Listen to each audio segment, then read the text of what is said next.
Welcome to episode number 9 of Blended, Blessed, and Always a Mess. I'm Aric. And I'm Angie. We are married with a crap ton of kids. So many kids. 6 kids total. He has 3 and I have 3. That's 6. Our show is about our blended, blessed, and always a mess life. Our hope is that if you find yourself in the same situation that we're in, that by sharing our story, maybe it'll give you some inspiration, some laughs, some community, knowing that you're not alone in this mess. And it's not just for people that are already married with kids, for people that are thinking about getting married with kids, which a little bit about what this episode is about. We're titling it The M Word. And you do go through a process when you're dating at an older age in life and you have kids, whether you're the only person in the relationship with kids, the other person doesn't, maybe you both have kids and you're thinking about blending your family. What does that look like? This is the part where I would tell you that Angie's normally provided us with notes, but today she's decided to withhold her notes to surprise me as we go along.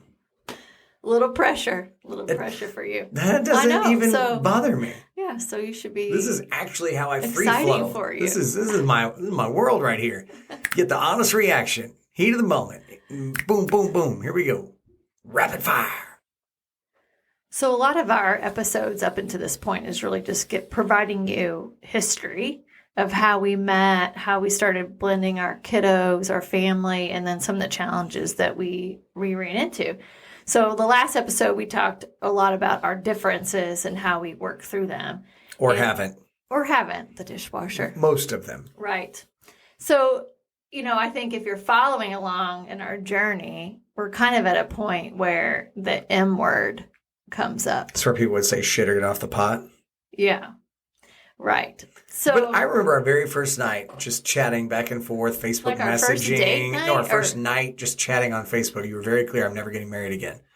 I was like, yeah, cool. Sounds good. Yeah. In that moment, I was like, yeah, cool. Sounds good.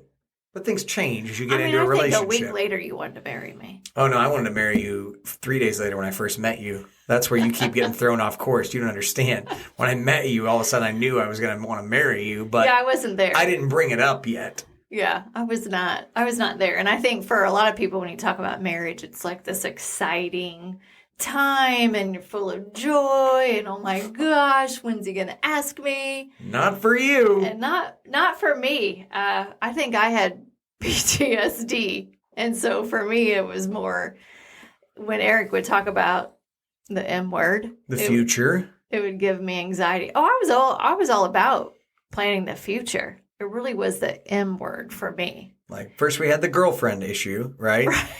And now we've got an M word issue. Okay, but one thing we haven't mentioned in our episodes is about this time in our timeline, we're blending families. We've decided we're going to build a house together and I'm going to move. So I'm making a commitment. We're blending our families. We're seeing the value. Yeah, COVID's going on at this point. We realize living in 2 different homes is not a sustainable situation. Obviously, the housing market is crazy at that point in time. And we decided to build a house together. Yeah, so that's a serious commitment. So it's not that I was commitment adverse. I just didn't like the M word. So let's dive into that. So yeah, I'm prepared. I'm prepared because I put some thought into this. I appreciate that. Of the why behind the anxiety of the M word. Okay. So for me, I was married for 18 years, right? So that's a long commitment. And divorce is failure. Yeah, and you're not a fan of failure. I don't like to make mistakes. I don't like to mess up. I like things to flow well. I don't like a lot of conflict. And going through a divorce was super traumatic for me, for the kid, for everybody, right? And it's failure. I don't know what else to say. Failure, and you disappoint people. I had a lot of people in my life like disappointed. And so you go through all that, and there's a lot of fear around not ever getting myself back into that situation of marriage.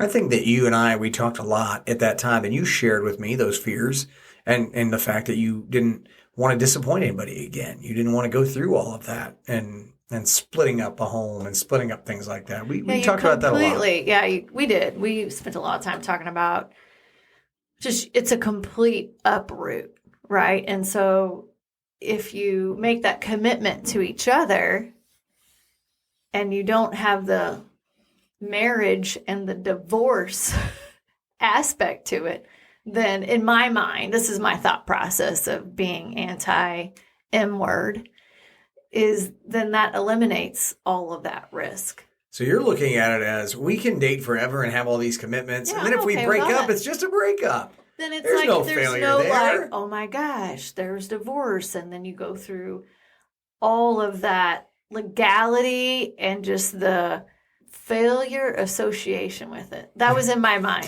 Why does no one associate like a boyfriend-girlfriend breaking up as failure? They don't. But the marriage is the failure, right? They don't. That's truly what it I is, know. what it comes down to. And that's kind of how you in your mind, like, well, we can date forever. And then someday that doesn't work out.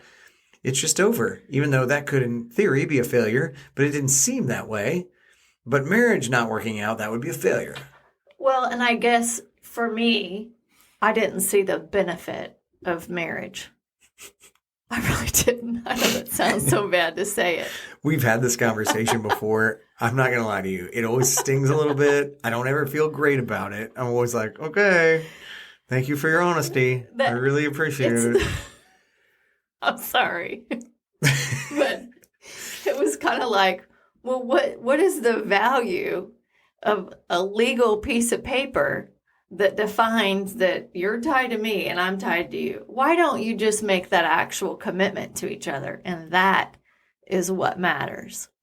Like, that's where I was with it. And so if you're listening to the podcast right now, you're dating, okay? Maybe just fast forward. No, I'm just saying, I mean, you might be in the same situation. The entire purpose of this podcast is why. The why. Why did we decide to get married? Why did we change things up and go from we're going to build a house together and just live together to, you know what, we need to get married? Why did that happen? How did that happen? And that's really what this is about. Like all our podcasts, not everything is going to be for everyone. But this is probably what more happened. of a serious podcast than some of our other ones. It is, but I think it's super important because, you know, a lot of people go through this part and you have to make that decision. And we had to make that decision. And so just trying to provide where our hearts and our heads were in that moment and the kind of thought processes that went with that. I think another area is, you know, I grew up a total people pleaser. And there's a lot of good out of putting other people first. But I also just did everything for everybody to make sure they were all happy and they all had what they needed. And I feel like in that process, I lost a little bit of who I even was. Like, I never even thought about, like, who am I as a person, as an individual? I never had that time. I got married young, and so I never had the time to myself to figure out, like, who am I actually? And so, who are you? Who? Oh God, now you're singing too. See, it's contagious. It is contagious. Did you know? You may not know this about me. I was a massive people pleaser. No, I can. You still are. Oh, okay. You still are. Okay. Well, she does know. I'm aware. I thought I was doing better. I see it every day. Oh, yeah, I recognize that. Darn it. So for me, being single for 5 years and doing my own thing, my house, I felt like was my safe haven where it was just me and my kids, and I did not have to people please anybody outside of those walls besides just focusing on my kiddos. And there's a fear that if I got married again, that I would then fall back into that people pleasing mode and lose myself a little bit, because I loved who I had become in that growth. I mean, you get divorced, there is a shit ton of growth that happens. You go through dark times and you're alone, and then you figure out, that's where you really figure out who you are. And I loved who I became. And so there's a little bit of a fear of, like, okay, well, I'll get back at, into M word. and then what happens? And, what is the divorce rate? 50% for your first I marriage. think now it's even more, honestly. And then your second marriage, there's even a higher risk of divorce. And so every marriage, it goes down. Yeah, it's fear of failure again. And you just don't want to put yourself in a situation that you would risk that level of disappointment. And I mean, I disappointed my parents. I remember my dad, who I've talked about him before on the podcast a little bit, but like, he was not one of those coaching dads where he would give you a lot of feedback. He was pretty much like, I'm there, and if you need me, I'm here. But he was not like a guidant type of person. Not a lot of words from Big Kenny. Not a lot of words. No. He's a gentle giant. He's That like sounds right. 6'4", 6'3", 6'4". Doesn't say a whole lot. Doesn't say a whole lot. But, I'm 35, 6 when I got divorced. I don't know. It was 2015, maybe 14. Something like that. 36. Something like that. You get the idea. And this entire time in my work career, my dad had never really been by my work, ever. We never really went to lunch, any of that. And here, during my divorce process, my dad shows up at my work with this long letter around the disappointment, around why divorce is not okay, around like the impact of kids, to the kids. And I mean, that was like traumatic for me. So when you held on to that for a long time. Oh yeah, I actually just the other day, well, it might have been our 1 year anniversary or shortly after we got married, I ended up finally like letting go of that and threw it away. But I had kept it. There was a lot of anger that was associated with it. I wouldn't say anger. It's just part of that process of disappointment. And I held on to it to remind myself of what almost like a grit sort of focus of like, okay, here's what everybody thought about the situation. And I'm going to work even harder to prove, that I got divorced for a good reason. That I'm going to turn out okay, even though I went through something that disappointed a lot of people around me. And so that fueled a lot of just my focus and my sheer determination around turning something bad into good, right? So like you go through all that, and it's just like I never wanted to go through something like that again. So those were a lot of my initial kind of just PTSD around the M word. Why would I do that again? Why would I put myself back into that situation? But some of this was a little bit out of my control. Why do you say that? Well, I mean, then, here Facebook suggests and then you end up in the situation where it's like, okay, at some point I know a decision's going to have to be made, because here I have this guy who, on day 3 wants to get married. But you didn't know that. I didn't share that with you. I didn't tell you that. Aric Brimmer. I didn't. I didn't. Early on, I knew you were all about that's your end goal. So, okay, so I've done a lot of talking. Cool. Great. I've done a lot of talking. I'm glad that you know that. I've done a lot of talking. So I'm going to turn it a little bit back over to you. Can't wait. Hot seat. Because, okay, so I was married and divorced one time. Eric's been married and divorced twice. So why did you not have any fear? I felt like you never even questioned it. You were ready to go all in. And both marriages and divorces were not easy split. So why did you not have all the fear that I did, and that what held me back from just being all like, oh God, yeah, I can't wait to jump right in? I mean, several aspects of this are going to sound super cliche, right? Oh, here we go. Why can't you just let me share my story, right? You can share. Come on. I'll stop talking. Don't make fun. This is really how I feel, is that getting divorced is not easy, like you said. The first time it happened, right, you're not excited about it. A second time, that was one of those things we talked about in the first podcast, got married right away, had a lot of just pain in my life at that time. And then that marriage lasted longer than it probably should have because it was both of our second marriages and neither one of us wanted to fail at it. So kept trying to make it work. And so, yeah, no, you're absolutely right in that regard.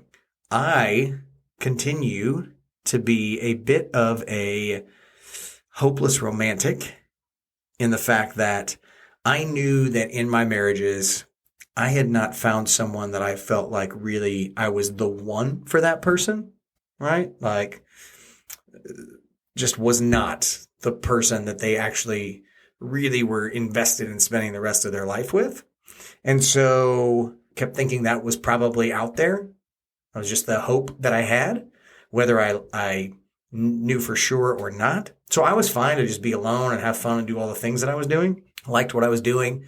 Then I meet you, and yeah, the blue eyes immediately had me locked down, right?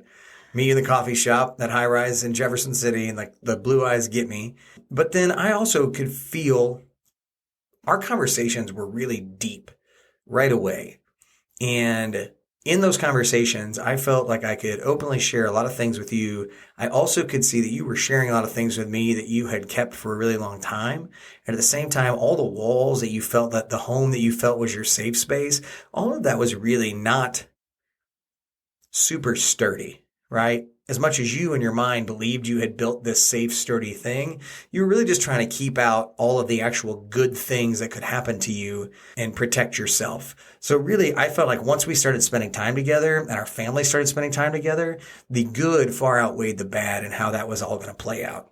And just our marriage as a whole, or the opportunity to spend our life together, was immediately something that I was interested in, whether we were married or not. I just knew that I wanted to spend my life doing the travel that we had talked about, sharing the things with the kids. I would say part of it is how much I loved your kids was a big factor for me in knowing that I wanted to marry you. Because I had never, again, I talked about this earlier in a podcast, I never wanted to meet anybody else's kids that I dated. And then I did want to meet yours. And when I did, I really felt a connection with them, just like I'd felt the same connection with you. And it just felt like, again, we'll cliche it, but it felt like a God thing that he had brought these two people together who were similar in a lot of ways, but as we talked about last week, different in a lot of ways, to somehow meet the other person where they were. Very Jerry Maguire, you complete me. Oh my God. I can't. I'm trying to have and at that point, conversation. Bruce Springsteen is singing, "You are a secret garden." Yeah, it's Jerry Maguire. You complete me. I'm having a serious conversation with you. These are the feelings that I was having. Something you said. I just feel like we're super connected. Our friendship was deep from the beginning. And our friendship, we continue to try to work on that. This year, this season of our life with kids being in so many events has made it hard to have that same connection that we're used to. But we work on it. Those were the things that for me, no, I just didn't fear it because you and I are different. Another difference, we could talk about this last week. We are different in the fact that when I was younger, I viewed failure in a way that I just couldn't do it. I didn't want to be embarrassed by it, blah, blah, blah, blah, blah. It was when my dad died, for me, that all of that really went out the window because divorce is not as hard for me. So maybe not for everyone. Divorce for me, not as hard as losing my dad and my best friend. So I was no longer afraid of that. I viewed it as I am missing out on more by not being married to you than I am by being safe. And then also feeling like trying to be a good Christian man, knowing that probably shouldn't just have your, what do they say? You have the cow and drink, you can have the milk and eat, whatever they say, right? What's the phrase? Somebody at home's yelling at me. That felt off to me, right? Especially when I loved you the way that I did. And then wanted to set an example for 6 kids, not just mine, but yours, that I wanted to show them what true and real love could look like so that they had an example. Because at this point, now all their parents are divorced. And so their example is not ideal. So I wanted to be able to show them what that could very healthy look like, healthy marriage look like. How's that for answering your question over there, lady? Hot. Well said. All right. No, something you said earlier was a really good point for me, and that you said my walls I had built up in that safe house, was not really that sturdy of walls. And I think you prove that to me where, initially it is, in my mind, it is because that's what I know. That's my comfort. That's my safe zone, right? But it took a lot of time for me to realize that, they're not sturdy walls, but that took building trust with you and seeing what you brought to the kids, and our whole entire crew being together. So I think that was the start of me being a little bit more open to marriage, right? The other thing is, I swore it off to everybody. This is not the first time you've heard her say, I swore it off. To everybody, right? And so for me to start thinking about going back on, my word to myself, that's what it felt like to me. It took me realizing the value that you bring, and that maybe that my four walls that I had and what I was trying to protect really wasn't. It needed more. It needed the joy. It needed you to be in our lives.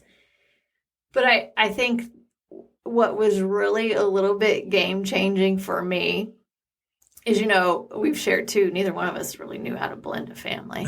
Yeah. So I'm like, I've got to read books about this. This was not a little bit game changing. This was the game changer. I remember you saying it out loud that you read this. I was like, and we're moving. Here we go. Yeah. I just downloaded several books around how do you blend families? I mean, I just wanted the tips. I wanted to absorb as much information that I could about it. She's still doing that, by the way. Yeah, for sure. I mean, I want guidance.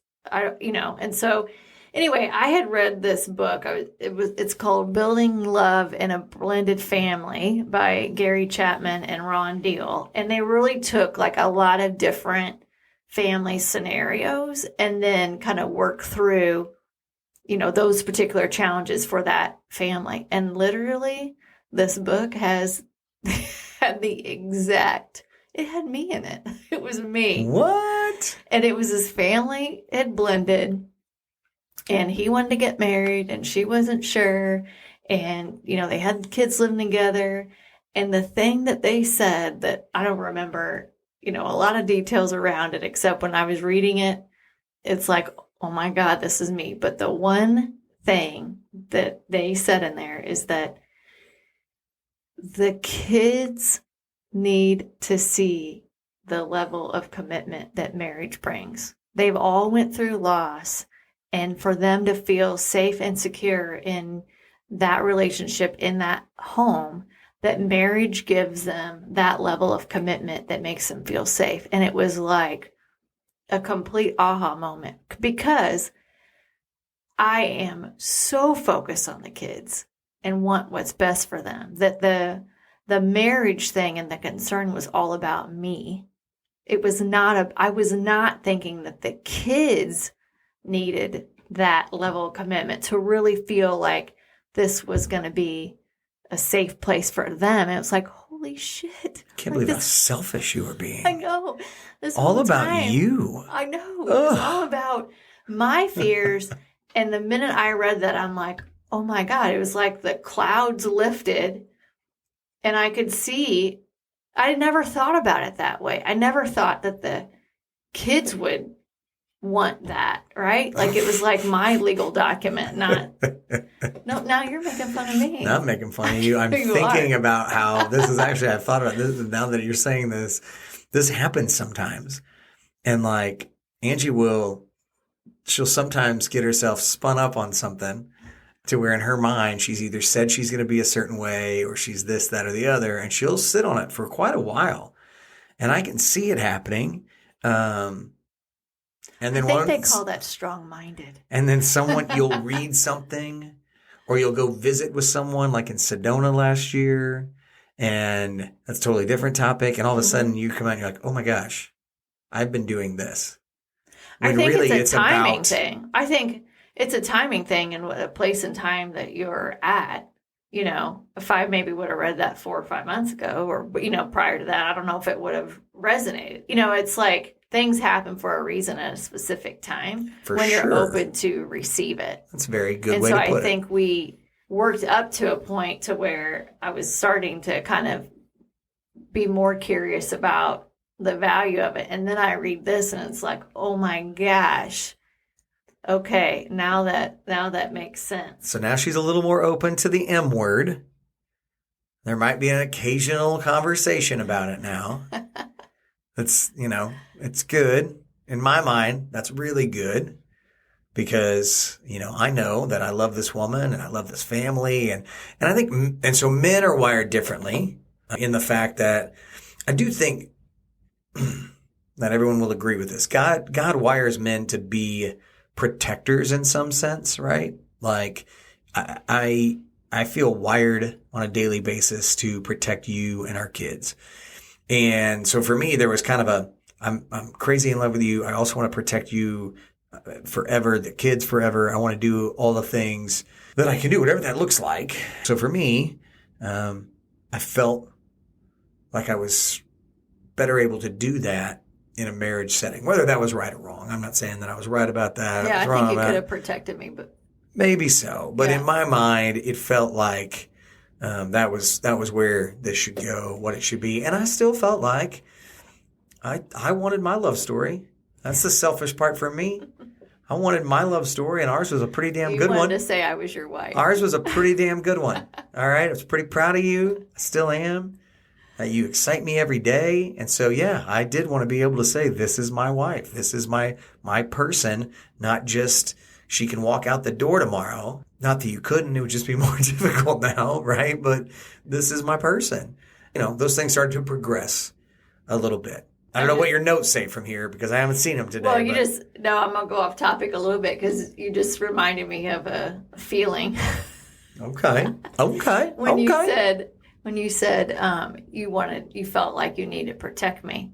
And I feel like when we first started dating, like that was something we also had to work through a little bit because like as a independent woman, like to think someone needs to come in and save me or protect me. Nope, don't need that. Did you feel that initially? Like we kind of had to work through that a little bit of like, no, I got this covered. I can do my own thing. Like I can call whoever to cut my grass. Like you are tough. You're tough as nails, girl, for sure. For sure. So even for him initially feel like he wants to be that protector, it was like, well, I got this. Like I've been doing this for a long time. I don't actually, that doesn't make me feel, it makes me feel weak almost. So I've had to let go of some of that too, because Aric is very much like, I want to come in and take care of my family and I'm the protector. And that was also an area of adjustment. I feel like we kind of had to work through a little bit. You just reminded me of that when you said you're wired to protect. I mean, it feels that way. So I just do. And when you're having a bad day, it's part of it. I want to fix it. I've learned I can't fix everything, but I can listen and just kind of try to help be a part of whatever it is that you're going through. Try to adjust parenting style so that you're more comfortable with the way I interact with kids rather than being, so loud and my way or the highway, although I can still be that way. But only when necessary. All those different things so that everybody felt safe and protected in our home. And that's, we start talking about the M word at that point a little bit more. Does not mean you knew when you were going to get engaged. No, but we got to a point where I was okay with it. I knew at this point she was okay. I would say okay. I would say 9 to 10 months into our relationship, probably.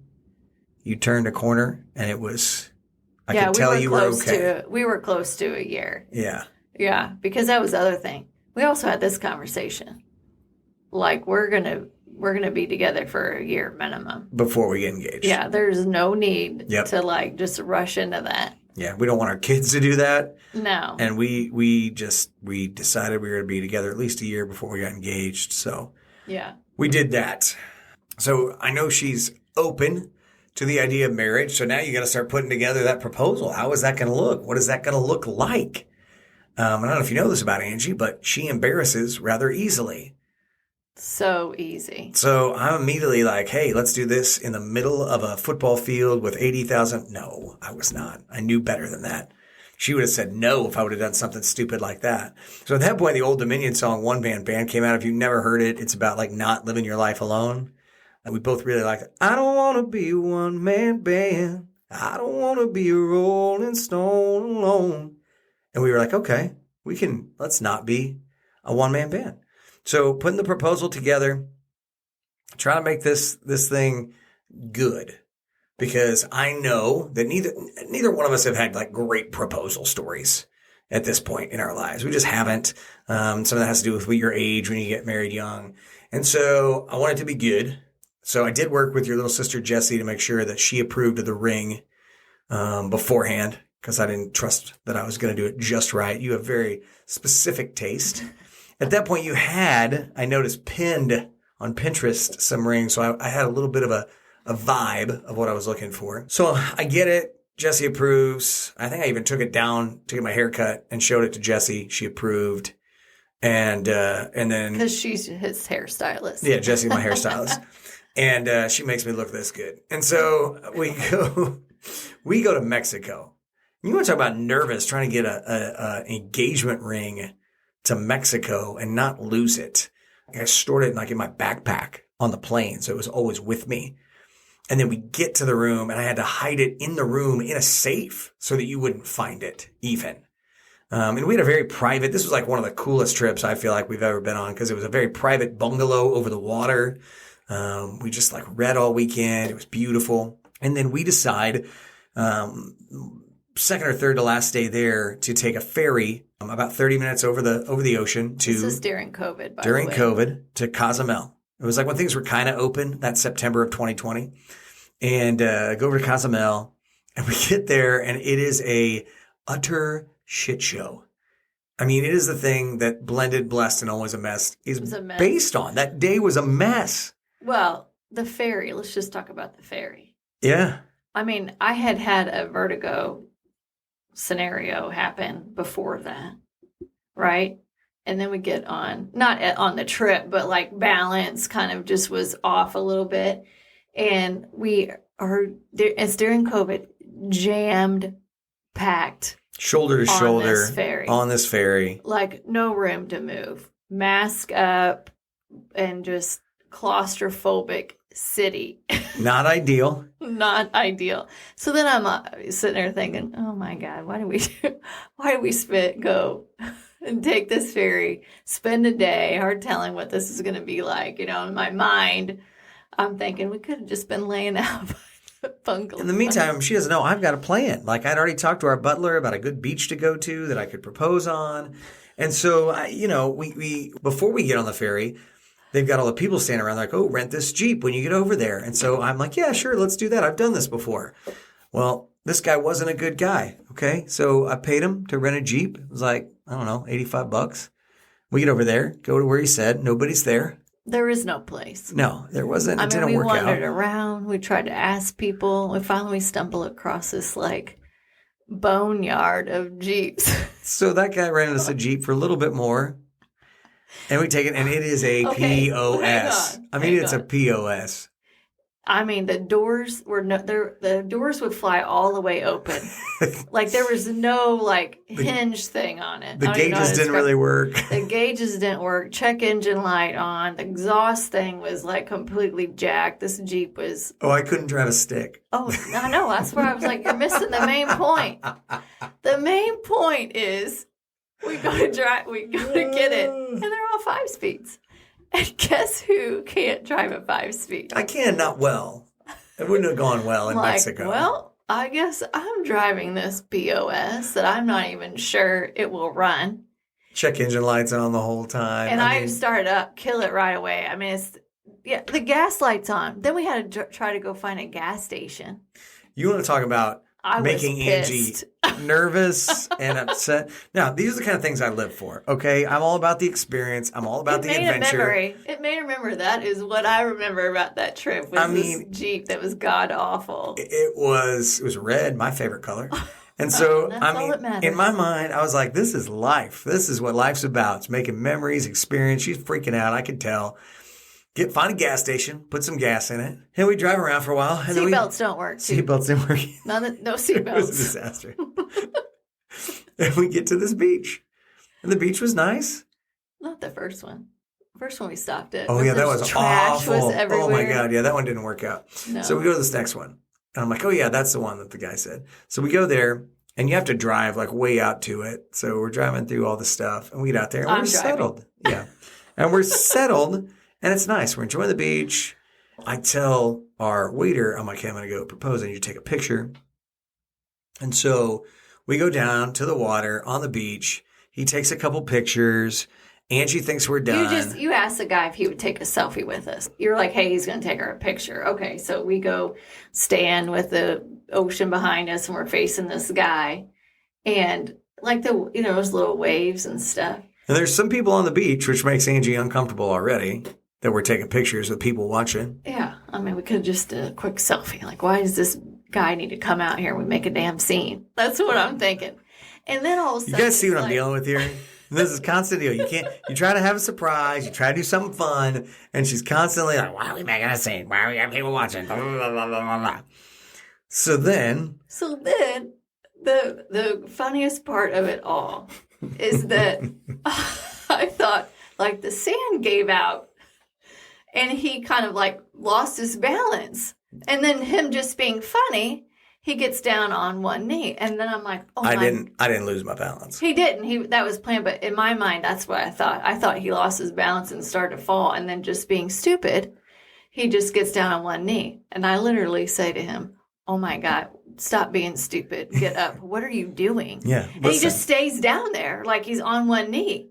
And I'm immediately like embarrassed. And I'm looking around to see if these people are watching us. And I look back at him and he has a ring. And I'm like, oh, shit. Oh, okay. Okay, this is really... I grabbed the ring from you. Like, I didn't even let you hear what I said? No, I don't even know what you said. Miss, I don't want to get married. Nothing. Just grabs the ring and puts it on. Like, so caught off guard. So caught off guard. Yeah. Then later on, like, we're just like, what did you even say to me when you're done? I'm like, well, clearly the point got across because you grabbed the ring and you took it. It was like, hurry. In my mind, it was like, oh, I'm just going to hurry and grab the ring because I don't want people like staring at us. They clapped and cheered for us. I know, you get so embarrassed so easily. Good thing I don't. Oh, God. Yeah, I know. I could have stood out there all day and signed autographs and been like, hey, guys, yeah, you were here for the day we decided to get married. Let me sign something for you. Sign your menu. Get on back. So then after that, so I said yes. Little Miss Angry about the Jeep, laughed about the Jeep the whole way back and had a good time with it. Because we made it back safely. And then today it's still a great memory because we got that crappy old Jeep. Yeah, I have a video. I'll post it on our website. Yeah. Oh, yeah. I don't know if we've ever said that. We have a website out there that lists out all of the episodes. Probably more followers if we promoted that. Probably, yeah. It's a blended, blessed, always a mess.com. And we add like additional kind of pictures and videos out there. So I'll post a video of that Jeep. I have one of me driving it and how god awful this thing is. It was awful, but it worked. It was awful. A great story. And so now we're engaged. We come home, we plan a wedding. So it was good. And guess who was super excited that we decided to get married? The crew. The kids. The 6 kids. That shocked me. I mean, I knew they would be happy. I didn't realize how excited they all were. So that was an awesome way to wrap up all the PTSD and the anxiety over it, was to get to that point to where we knew the why behind it, why the marriage was a good idea when you see the kids super excited. Because again, it is all about them. And when we get to the wedding and several months later, it was their day. I mean, they woke up, we're getting married. And we'll talk about that in that episode. Because that was the thing. When we talked about getting married, I told Aric, if we're going to get married, it will not be about us. It will be about the kids, because that's the whole reason, is to give them the safety and security. And so that's what we did. It was, our hashtag was The Crew Says I Do, and all the planning and everything was around them, the menu, and we'll have a whole whole episode on all that, on the wedding, because it was the most beautiful thing I've ever experienced. So just like when you became my girlfriend, did you die? I didn't die. And then when we went through the M word? I didn't die driving the Jeep or saying yes to get married. I just keep telling her.